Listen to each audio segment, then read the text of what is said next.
नमस्कार। क्या भारत और पाकिस्तान के बीच अब बड़ा युद्ध शुरू होने जा रहा है?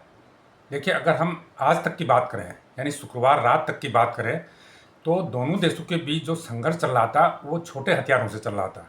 उसमें ड्रोन से हमले हो रहे थे, बहुत छोटे हमले हो पाते हैं। जो भारत और पाकिस्तान के पास ड्रोन हैं वो सीमित क्षमता के हैं, या तो वो टोही ड्रोन है या वो 10-20 किलो गोला बारूद लेके हमला करने वाले ड्रोन हैं।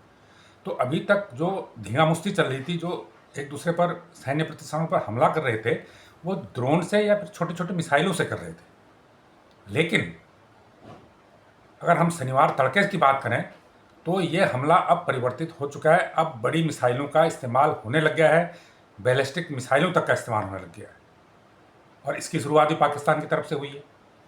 भारत की ये नीति रही है कि जिस हिसाब से पाकिस्तान हमला करेगा उसी हिसाब से उसका जवाब दिया जाएगा। वो ड्रोन से अटैक कर रहा था तो हम भी ड्रोन से कर रहे थे। लेकिन आज सुबह तड़के, शनिवार की तड़के 3-4 बजे के टाइम में पाकिस्तान की तरफ से लॉन्ग रेंज की मिसाइल से अटैक किया गया, फतेह 1 से अटैक किया गया। ये 250-300 किलोमीटर तक अटैक कर सकती है, इतनी दूरी तक अटैक कर सकती है। और उसके टारगेट पे था सिरसा स्थित एयरबेस। हरियाणा के सिरसा में एयरबेस है और ये करीब बॉर्डर से 300 किलोमीटर की दूरी पे होगा। और उसने परफेक्ट इस मिसाइल को दागा था ताकि एयरबेस पे हमला किया जा सके। बड़ी मिसाइल है, 300-400 किलोग्राम का इसमें हथियार, गोला बारूद होता है, वारहेड जिसे बोलते हैं। तो ये बड़ा हमला उसने किया था। हालांकि भारतीय प्रतिरक्षा प्रणाली बेहद सतर्क थी, उसने इस हमले को विफल कर दिया। हमला अपने लक्ष्य तक नहीं पहुंच पाया और उसके बाद फिर भारत ने जवाबी कार्रवाई की। भारत ने भी बड़ी मिसाइल का, लंबी दूरी की मिसाइल का इस्तेमाल किया। और पाकिस्तान के, खबर यह है कि अभी आधिकारिक जानकारी नहीं मिली है, लेकिन पाकिस्तान से जो सूचना आ रही है उसमें यह है कि उसके कई एयरबेस के जो लॉन्च पैड होते हैं उनको ध्वस्त कर दिया गया है। यानी वहाँ से अब वो, उसके विमान जो है उड़ान नहीं भर पाएंगे, फाइटर प्लेन उड़ान नहीं भर पाएंगे। ये खबर आई है कि कम से कम 3 प्रमुख शहरों में, 3 से 4, कुछ लोग कह रहे हैं, कुछ सूचनाएं कह रही हैं कि 4, कुछ 3 कह रहे हैं, लेकिन 3 से 4 शहरों में उसके जो एयरबेस हैं उनको मेजर नुकसान पहुंचा है, बड़ा नुकसान पहुंचा है, जिसे उबरने में उसे महीनों लगेंगे और वो तुरंत वहाँ से विमानों की उड़ान नहीं भर पाएगा। ये एक खबर है। भारत ने जोरदार जवाबी हमला पाकिस्तान पर किया है।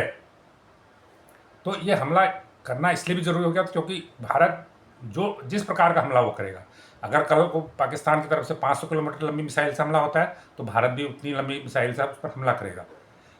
अगर वो हमारे नागरिक ठिकानों पर हमला करेगा तो हम भी उसके नागरिक ठिकानों पर हमला करेंगे। लेकिन शुरुआत पाकिस्तान कर रहा है।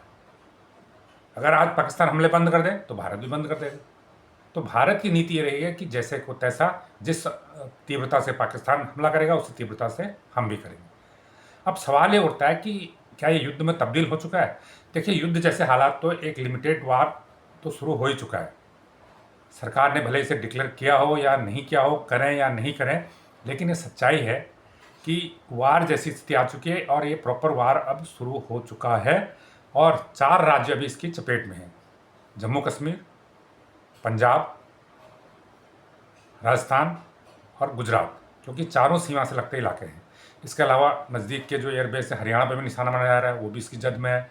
लेह, जो जम्मू कश्मीर से ही लगा हुआ है, लद्दाख, लेह लद्दाख, तो वो भी एक राज्य है सेपरेट, तो वो भी इसकी जद में है। 2 राज्य और निशाने पे हैं। तो आगे इसका परिणाम क्या होता है और आगे स्थिति क्या बनती है, भारत ने क्लियर कर दिया है कि ये पाकिस्तान पर निर्भर है। उसे युद्ध अगर चाहिए तो युद्ध होगा, अगर उसे शांति चाहिए तो भारत शांति के लिए भी तैयार है। पहल पाकिस्तान को करनी है। और आज जो कुछ ये हो रहा है इसकी शुरुआत भी पाकिस्तान ने की है। पहले उसने पहलगाम में आतंकी घटना को अंजाम दिया, 26 पर्यटकों को बर्बर तरीके से उनकी हत्या की गई। भारत ने जब आतंकी लॉन्च पैड के खिलाफ वहाँ कार्रवाई की तो पाकिस्तान ने फिर हम पर अटैक कर दिया।